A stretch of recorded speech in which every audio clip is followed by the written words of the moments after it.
nabagamba essaawa yonna omukyala Mirembe Beddings amanyikiddwa nga Nagawa Irene ategeka emikolo egiri mu nkukutuso bwe bukeeredde olunaku olwaleero nga Mirembe Beddings atadde ebifaananyi by'okukyala ebipya. Mirembe Beddings atadde ebifaananyi by'okukyala ku peegi ye nga kigambibwa olunaku olw'eggulo mbu omusajja wa Mirembe Beddings omupya yagenze n'akyala mu maka g'aba Mirembe. Nkiddemu omusajja wa Mirembe Beddings Nagawa Irene yatutte omwami ewa ssenga.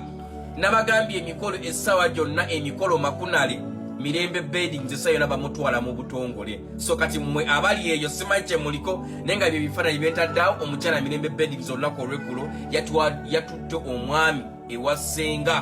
Bidaago nange si bigambo byange nze nange mbaawo okubanga nga batuusaako essaawa ena agautambula nti wetwogerera Mirembe Beddings yamaze dda okubanga akyaza the husband to be oba yaani oyo nze simanyi naye nga byonna byonna ndowooza bwe tunaaba tubizudde tujja kubanga tubikuwa.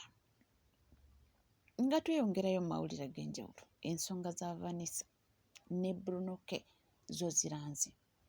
Bamu balumiza Vanessa obutasiima nti era ye mukyala ndowooza atayagala kubanga ava mu mawulire. Ye mukyala ayagala okulwana entalo z'omwana naye nga nezalwana mu bituufu tebigasa. Katuwulirize bulungi. Naalabye abawala abasiru naye Vanessa oli muwala musiru nnyo. Mwe baana mwesikolangako vidiyo bweti nendifaalinga ku mukyala munnange oba omuwala bweti. I'm a woman emancipator. Nze ni muntu wa supporting abakazi omukazi ne bwaba akoze ensobi etya naye obusiru bwa Vanessa walayi nowe mindi asena. Odidde taata w'omwana wo omulese mu mawulire okoze live oinvitinze abantu nga Ssenga Acid bavume taata w'omwana wo naye omulanga ki butaggulira kigali kya mitwalo 3 awo enkomye okutegeera. Like, are you mad? Ani yagamba bana abawala nti omwana atakula bw'aba talina kigali kya mitwalo 3? Gwe Vanessa nkubuuliza wano abaana buli omu awandike mu comment section oba bukyanga akola nga ali myaka 2+ yali avuzeko ekigali nga taata we yakimugulidde. Bataata baffe tebatugulya bigali bya mitwalo 3 okukula. Naye twakula olaba twafa. Ebintu byalakizale nga toli mu bulamu bwalakizale mubirekera abaana bazzali. Ekikulu abawala bawano mugenda ne mubuukira abavubuka be mulaba ku internet. Ono Bruno K banange his famous celebrity aba bavubuka baavu. Obukidde Bruno K naye nga muvubuka yeeyi yabaavu tebayina ssente. Kyova olaba okaaba ng'omusabye ekigali kya mitwalo 3 23 n'okaaba. Wansonga gwe mu bwongo bwo wali omanyi nti omuntu ali famous aba ne ssente mukwano si bwe biri. Femu ye Uganda obeera nayo naye n'osula enjala. Bano abavubuka baavu. Wandibadde omanya nti natomera ekitono kye nsobola okujja mu Bruno K kakibeere capital. Bwakuwa emitwalo 3 n'oyiga enviiri n'ogenda mu saluni n'oyiga enviiri ezo enviiri zisobola okukolera emitwalo 3 amalala. Naye bwakuwa emitwalo 3 n'ogula ekigaali ky'omwana mu nnaku 2 kiba kifudde. Mulundi guno abakyala bavuddeyo okusapootinga Bruno K.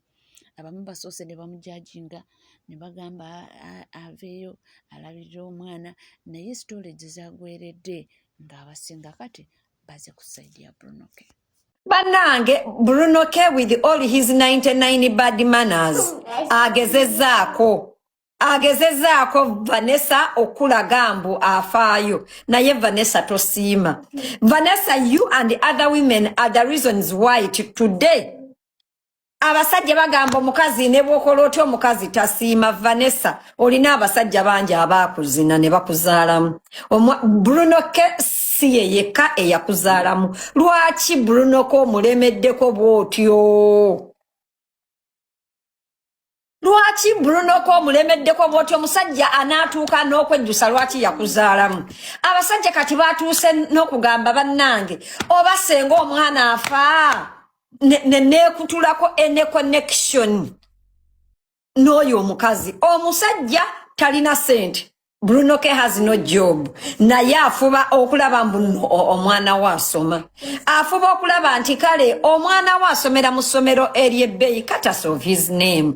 If he managed to solicit for abasare omwana okusoma neza vaani kale oba naazisasula gwe omwana wo omuyamba kiggwe nga ggwe eyawoomerwa n'ogaala amagulu omwana wa munno omulemeddeko omumazeeko emirembe omukolamu bi content toswala na kuswala taata w'omwana wo omukolamu content ng'okuterisheeva ebyo ebiza by'omulangira yeggwe yabirya n'obiwoomerwa n'obizaalamu n'omwana bannanga abakyala mulekerawo tuvumisambu nno abakazi bonna basiru Vanessa kimala obusiru bwo tubukoye especially when it comes to okunyigiriza Bruno tugenda kukolako ekisinza okukolako bakyala waya kyekino ekintu Bruno kyeyagambye nti Vanessa yanoonya essomero naye ng'essomero eryo lya bukadde bubiri n'amubuuza ku bukadde obubiri olinawo mmeka ati nakontributingangako $3,000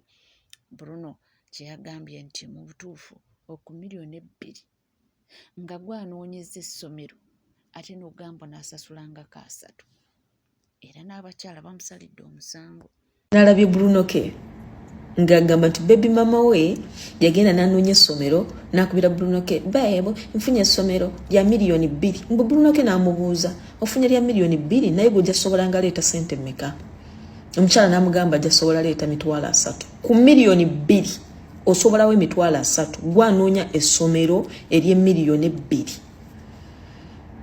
bakazi mmwe bebyo nosanga omusajja alina vitiizi ye gyavuga mwaka ku mwaka n'omulemerako nti ngulira V8 nakugulira V8 naye nga tosobola kweteramu amafuta buli lunaku nakugulira V8 naye nobweba evuddeko omupiira tosobola gwegulira bwekitegeera ekintu ekyo bakazi mwe njagala bategeeza woogiramu empale we pa kuba nalabye abawala mu comment section nanti omwana wo olina ozisasula mukwano bw'oba wazaalira omusajja omwana tekitegeeza ogenda mumubonyaabonya obulamu bwe bwonna n'omusajja alina obulamu bwe bw'alina okulivinga ku nsi kuno ng'ali happy omusajja waddemba okuteeka omwana ku ssomero ly'ayagala singa ssente zaaba asobola okusasula gwe bw'oba omanyi nti tosobola kusasula ssente ezo toyina nalukusa lugenda ku ssomero kunoonya ssomero lya mwana toyina nalukusa lugenda ku ssomero kunoonya essomero lya $2,000,000 ne weeteeka ku layini z'abakyala bano abakozeemu n'ogenda n'onoonya essomero naye ng'okimanyi nti oli munaku oli lunkupe empale nywera miguwa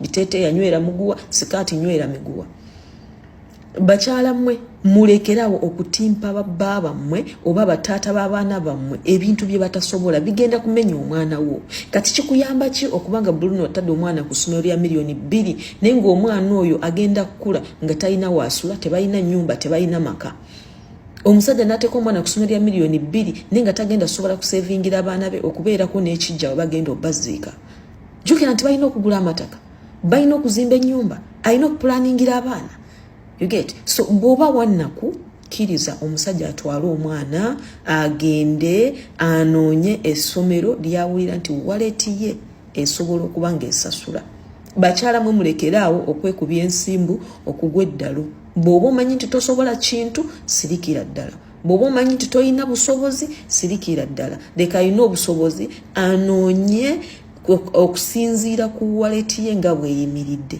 understand byo bye mbagamba nosanga omuwala ng'ali okwo agamba omusajja tugende tupangisa ennyumba ya $3,000,000 nze njagala apartment naye nobwomugamba buli mwezi ogenda sobola sente meka n'ez'amasannyalaze tazisobola nobwomubuuza buli mwezi ojja sobola kuleeta sente meka even n'ez'okugula kayako kukajjuzaako ate tuteekako units 3 omwezi tazisobola naye yayagala apartment ate namwe baboy child muddemu amagezi omukazi takukozesa nsobi bw'oba omanyi talina kyaleeta takukozesa nsobi okay mubeere abasajja ekimala yimirira ku magulu abiri omugambe nno sikisobola temwerabe nti namwe mulina obulamu bwammwe ate mwe abali mu bakazi bwe mutyo ng'odiringa n'abakazi bwe batyo manya nti obulamu bwo gwe buli kimu gwe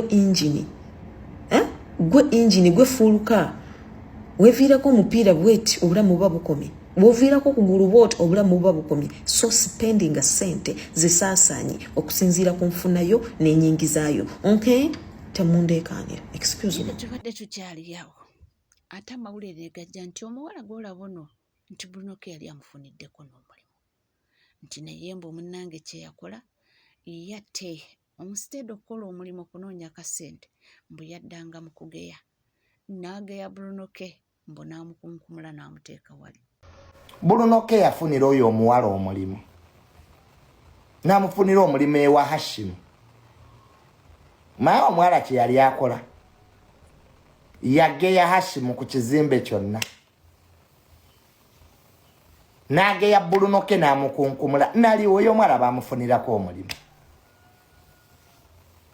Bwe yatuuka ku mulimu mu kifo ky'okukola ng'omuntu wa maama n'ennaku yo yatandika kugeya Hashimu. Yatandika kuleeta lugezigezi. Kati gwaga Brunoke akolere ki? Abantu abamu muri wano, but you don't know what has been happening. Brunoke has tried his level best okulaba nti oyo omuwala afuna kyakola. Naye omuwala oyo alina abamuteekamu ebigambo, alina abamulowoozesa nti bwabulakamairinga Brunoke every time n'amuleeta ku mawulire mbu Bruno agenda muwa ssente. Brunoke alina abaana abalala. She's a single mother of 3 kids. Brunoke naye single mother. Alina abaana 3 mu bakyala 3. Nga nawe Vanessa boyina abaana 3 mu basajja 3. Brunoke naye single mother. Nga nawe Vanessa boli single mother. Kalina olutalo lw'aba single mothers.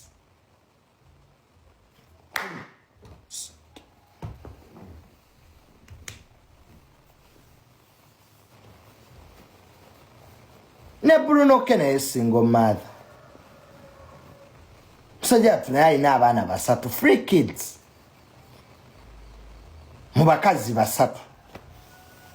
Ne Vanessa nawe oyina abaana 3 mu basajja 3. Kali mwenna muli ba single mother. Kati otoleetawo sympathy.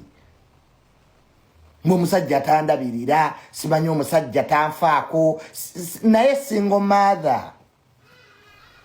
Gomanyi Brunoke kyayitamu everyday okulabirira abaana be 3. Naawe kyoyitamu.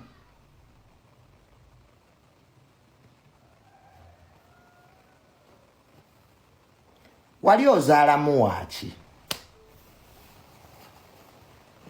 We tuba tutandikira. Bwaba Brunoke tategeera, bwaba musiyazi, bwaba talina magezi, wali ozaalamu waaki? Wali ozaalamu waaki? Abagagga wali tobalaba? Abagagga wali tobalaba? Mulekerawo ku blackmailinga abantu. Because mwe mulowooza abasajja are going to be your source of income. Oyagala okukwata relationship ogifuule capital. Oyagala okukwata relationship oteeke omusajja at ransom mbw akulabirire alabirire n'omwana. Kwata omwana wa Brunoke omumuwe. Muwala gwe lekerawo okutwasamiranga. Ya after ya ononya sympathy. Kwata omwana w'omusajja omumuwe. Brunoke yagamba dda. Kwata omwana w'omumuwe, omwana wamulemera. Because you think ogenda kukozesa. Nange Vanessa ku mulundi guno abantu bavuddeyo. Ye yabireeta kujja mu mawulire ng'agamba nti alaba Brunoke ku zilaivu asondera abantu ssente naye basondera owuwe afuna akagaali. Abantu ne beebuuza no yandibadde ayagala akagaali yandyogedde bulungi ne taata wa mwana we n'amugamba nti munange yiyiizaayo Seesi akagaali. Ate essaawa yakakati ne Seesi yeeyogerera nayo yandimugambye nti Seesi gamba taata wakugulira akagaali. Era omwana yandimugambye ekimuleeta mu mawulire kyekintu ekisinze okubanga ate kitabula abantu nti ayinza okuba ng'ayagala nnyo okutrendinga. Brunoke ekyalumiriza nti ayagala nnyo competition mbu ayagala buli kimu Briera China ne Stacey abeere nakyo. So nno yagamba nti ngezaako nze okubalansingira abaana bange nti naye Briera alina favor ese nti ekisooka maama we Farida Nakazi bamuprovidingira nti nze nkola kyensobola nti naye ne maama we amuwa nti ate ye Briera yatandika okusayininga zi contract bambi nga kyali muto yefunira ne musaalo gwe nti naye ate omukyala ye ayagala Briera China ne Stacey abeere nakyo awo tufuddewo abantu bekyeyongera okuba nga bakaaba munnange amayumba ge bamenye naye ono agambye nti munnange gakyali mabaga ebintu gye biraga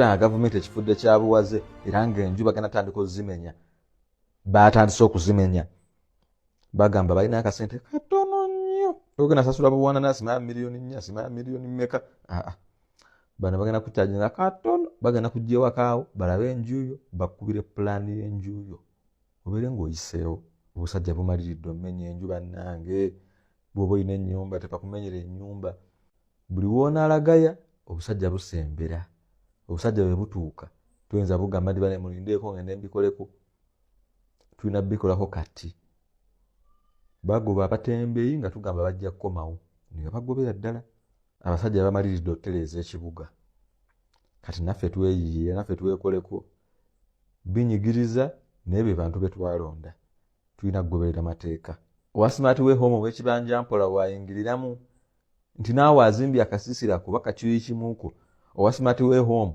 wakuyambirako wakwatirako olabye nno nti kati omwetaaga nnyo n'okusinga luli ebintu bitabuse abasajja batuyina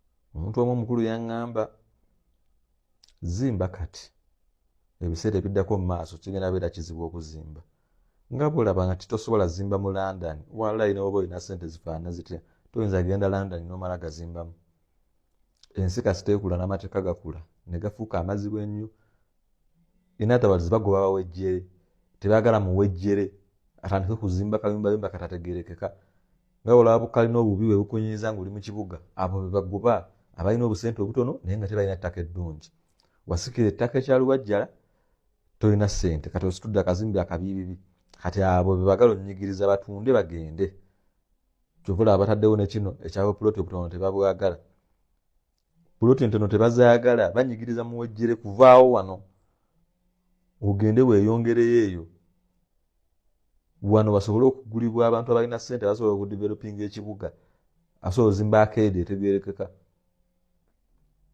We have to be wise. Namukwano gwange obugagga bwe bwonna abuje mu kuzimba nnyumba z'abapangisa right now simanyi obanga bwakeera ku makya nga babimenyeewo byonna abazzeeyo ku ziro abamwavu again. Omusajja omukulu yaŋŋamba toteekanga amagi gonna mu nsuwa emu oba kino kye yali ategeeza never put all eggs in one basket. Bwegwa gonna gaatika